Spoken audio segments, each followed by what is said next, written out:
चुनाव 2024 के 5वें, 6ठे और 7वें 3 चरण का चुनाव बचा हुआ है। चुनाव के लिए बिहार का मुजफ्फरपुर लोकसभा सीट और वैशाली लोकसभा सीट काफी हॉट बना हुआ है। और यहाँ महागठबंधन की तरफ से, इंडिया गठबंधन पहले, तो इंडिया गठबंधन की तरफ से A to Z 1 करोड़ रोजगार। इस परिस्थिति में हमारे साथ आज बात करने के लिए है कांग्रेस पार्टी के जिला प्रवक्ता समीर कुमार जी। स्वागत है समीर कुमार जी हमारे कार्यक्रम में। आपके श्रोताओं को बहुत बहुत धन्यवाद। A to Z चाहते हैं, मतलब सभी जातियों को साधना चाहते हैं, और बिहार में चुनाव कमोबेश जातीय आधार पर ही होता है। तो ऐसे में क्या आपको लगता है कि आपके A to Z का जो फार्मूला है, जातीय समीकरण को साधने का फार्मूला है, इससे आप एनडीए को मात दे पाएंगे? देखिए, हम कांग्रेस पार्टी की विचारधारा जैसे पूरे देश में आप लोग देखे हैं कि हमारी पार्टी कभी भी जातीय राजनीति नहीं करती है।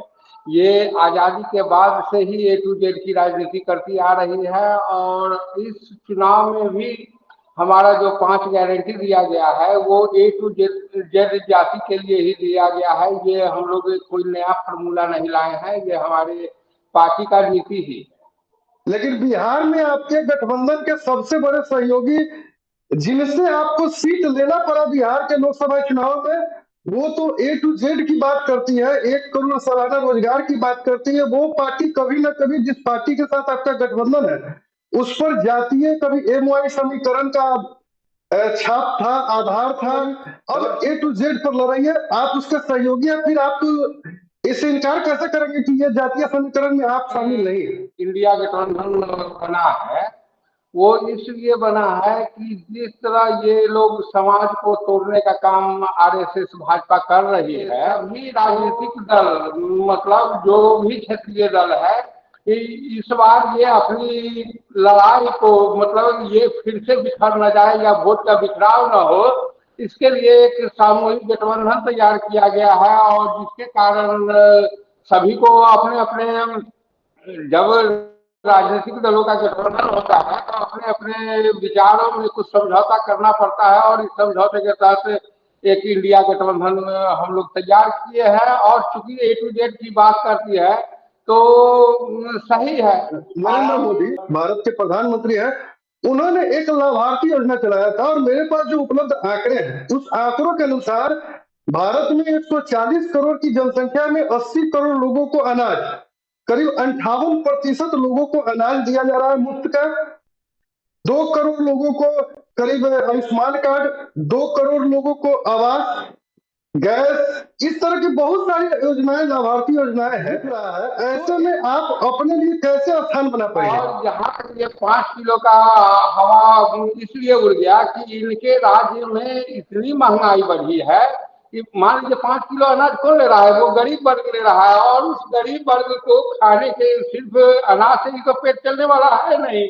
वहाँ जहाँ हम लोगों के समय में 2014 में आप लोग देख रहे होइएगा 5 रुपए केजी नमक मिल रहा था, आज 20 रुपए प्रति केजी नमक मिल रहा है, 5 रुपया जीएसटी टैक्स दे रहे हैं यहाँ पर। और आयुष्मान कार्ड का आप लोग बुरा स्थिति देख रहे होइएगा कि आयुष्मान कार्ड के पैसे का दुरुपयोग मेडिकल क्षेत्र के लोग कर रहे हैं, उसको आम लोगों को फायदा नहीं मिल रहा है। वो शिक्षा मिल रही है क्या है कि गरीब को शिक्षा ही खत्म कर दो कि वो अपना अधिकार मांगे। मेरा ये सवाल था कि इस लाभार्थी योजना को इंडिया गठबंधन, महागठबंधन कैसे काउंटर करेंगे? कल ही हमारे राष्ट्रीय अध्यक्ष खड़गे जी कहे हैं कि हम 5 किलो क्या 10 किलो अनाज देंगे। एनडीए जो पूरे देश में 20-22 आदमियों की पार्टी बन करके रह गई है, इसमें उद्योगपति लोगों को कमाने का मौका दिया है। ये 16 लाख करोड़ मतलब रुपए उद्योगपतियों में बांट दिए हैं।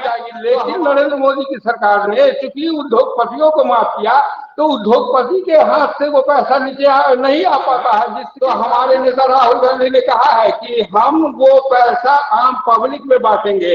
और देखिए इससे क्या लाभ होगा, जब पैसा निचले स्तर के लोगों के पास आएगा तो यहाँ का छोटा छोटा रोजगार अपने आप को ओपन हो जाएगा। एनडीए गठबंधन की तरफ से बहुत सारे कांग्रेस के नेताओं को इस बार लोकसभा चुनाव में टिकट दिया गया है, लेकिन मुजफ्फरपुर की स्थिति की बात करें तो आपने भी भाजपा के 2 बार के सांसद रहे अजय निषाद को अपना टिकट दिया है। तो फिर दोनों दलों में अंतर क्या रह गया? मतलब अजय निषाद जो है यहाँ के पब्लिक फिल्म फिगर के रूप में थे, और इसमें हमारे अन्य सहयोगी दलों का भी विश्वास रहा है, जिसके कारण इन्हें उम्मीदवार भी बनाया गया है। बीजेपी इनका टिकट क्यों काटी? ये पताही हवाई अड्डा का जो अभी मुद्दा चल रहा है, पताही हवाई अड्डा पर नागरिक उड्डयन मंत्रालय को पत्र लिखे। नरेंद्र मोदी जी के आप अगर कैरेक्टर को नजदीक से अध्ययन किए हैं तो देखे होइएगा कि उनको सवाल करने वाले पसंद नहीं है। वो अपने कृषि राज्य मंत्री को संसद में सवाल पूछने के कारण हटा दिए थे। गडकरी जी भाजपा कोर कमेटी में जब वो सवाल करते हैं तो उनको कोर कमेटी से बाहर का रास्ता दिखा दिया जाता है, इसीलिए ये सवाल करने के कारण इनको बाहर का मतलब काम नहीं करना। वो कांग्रेस पार्टी ने टिकट दे दिया था और वो टिकट लेके मुजफ्फरपुर में से निकाल रहे थे, तो फिर मुसलमानों के द्वारा उनका विरोध किया गया था। मुसलमान तो कांग्रेस के वोट बैंक है। ये तो विरोध करने वाले का जो तस्वीर आप लोग वायरल देख रहे हैं वो कोई नहीं, भाजपा अल्पसंख्यक प्रकोष्ठ का लड़का था कि वो रंजन कुमार उनको कैसे किस तरह से सम्मानित कर रहे हैं। आप जो आरएसएस की नीति है वो तो खूब अच्छी तरह से जानते हैं। तो वहां पर नेताओं को उनसे बुलवाया जाता है, ये उनकी विचारधारा थी।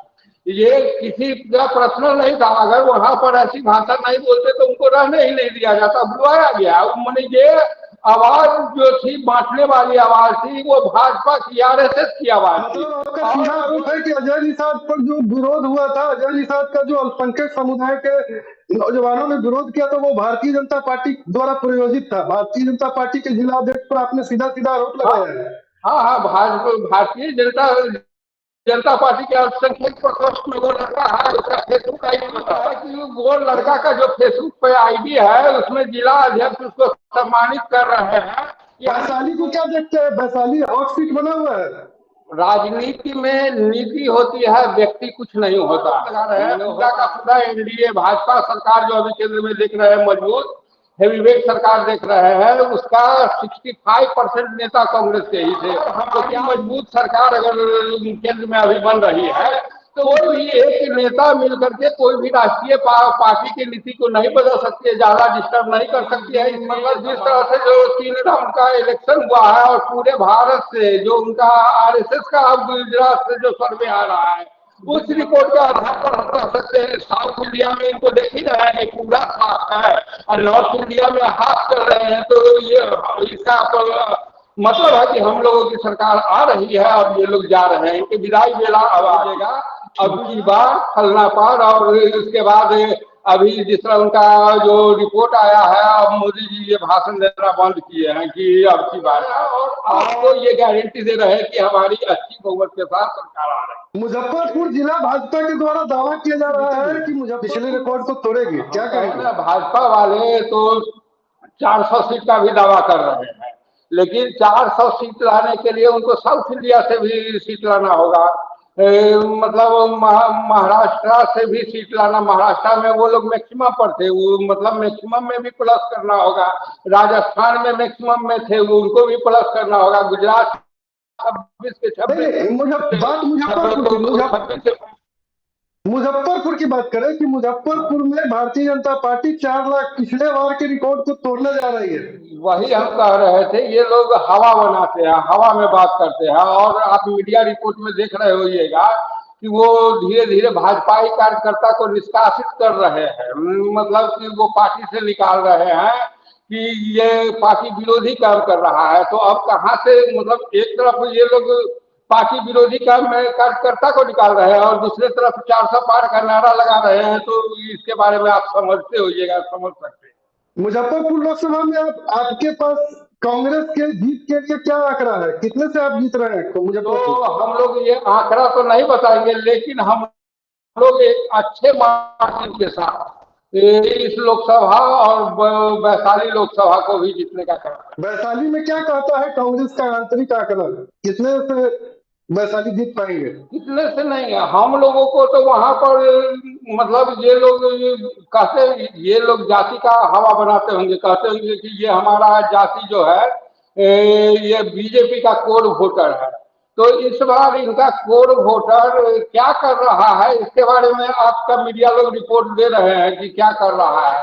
14 में जो लड़का का वोट दिया था नरेंद्र मोदी को, वो लड़का अब 28 साल का हो गया है, 18 का युवा 28 साल का हो गया, उनको पारिवारिक दायित्व आई है, रोजगार नहीं मिल रहा है, सारी वैकेंसियां बंद कर चुकी है, तो वो लड़का तो मतलब हम लोगों के मतलब सुन ही रही है, हमारे नीति की ओर झुकाव है। ये बिहार में जातीय राजनीति होती है, तो इस बैरिकेड को तोड़कर राजनीति आगे की ओर बिहार में बढ़।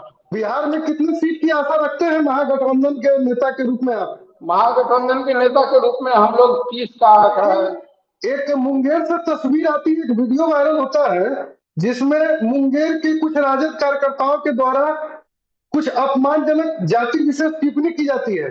देखिए, जातिगत टिप्पणी वायरल करवाया जाता है, किसी के गलत छवि को किस तरह सोशल मीडिया में वायरल किया जाता है और उसका छवि खराब करके उनको कमजोर या डिफीट किया जाता है, तो ये चीज लोग समझ गए हैं। और ये चीज कौन करवा रहा है? वही लोग ने करवा रहे हैं। और यहाँ की जनता और जिस वर्ग को ये लोग ठगना चाहते हैं, वो वर्ग सबसे ज्यादा शिक्षित है, और वो लोग अच्छी तरह से जानते हैं कि ये सब मतलब दिखावा है, वह स्थिति है, नहीं दिखाने। अभी आप सुन रहे थे कांग्रेस पार्टी के बिहार मुजफ्फरपुर के जिला प्रवक्ता समीर कुमार को। आप हमसे जुड़े इसके लिए आपको बहुत बहुत धन्यवाद। धन्यवाद।